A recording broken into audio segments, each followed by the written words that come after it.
The high heel shoe has signified female glamour and sex appeal for generations. But in the beginning, high heels weren't just for the ladies. In ancient Egypt, butchers wore raised heels to avoid the blood of the dead animals they were cutting up for people's dinners.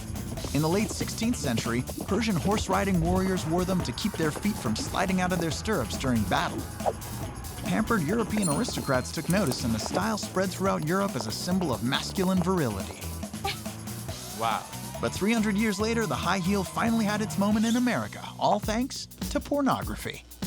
Since the high heel accentuated the female form, pin-up girls at the time were frequently photographed in high heels, and women took notice. When you put on a heel, it changes everything. You're taller, you get like a stride when you walk. It brings out your calf muscle. It's just like an instant transformation. It makes a woman feel empowered, even though she probably can't be as powerful because it's kind of hard to run in them. Does that make sense?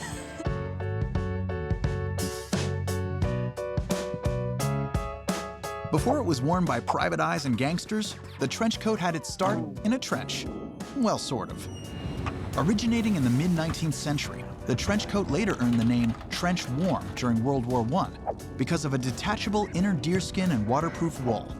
During the war, the trench coat became an optional item of clothing in the British Army, which could only be purchased by Army first-class officers. No other ranks could wear them, which made them desirable. I think a trench coat's great. You can throw it over a dress, you can wear it with a pair of jeans. It's really easy, it's versatile. It featured shoulder straps for epaulettes or other insignia, large pockets designed for maps, a D-ring for swords and other equipment, and well-placed flaps designed to deal with odor. Since they were worn by officers only, the trench coat earned a business-like respectability. And when veterans returned to civilian life after the war, they kept their coats. And the trend took off. I'm always reminded that a trench coat is all too typically worn for three things. If you're searching for something, like Humphrey Bogart, or if you're hiding something, I got a watch. Or the people that I sometimes still miss today, the flashers. If you have something that you want to show people but are waiting for just the right moment. There was a man standing right behind the fence, so luckily, there was a fence between us.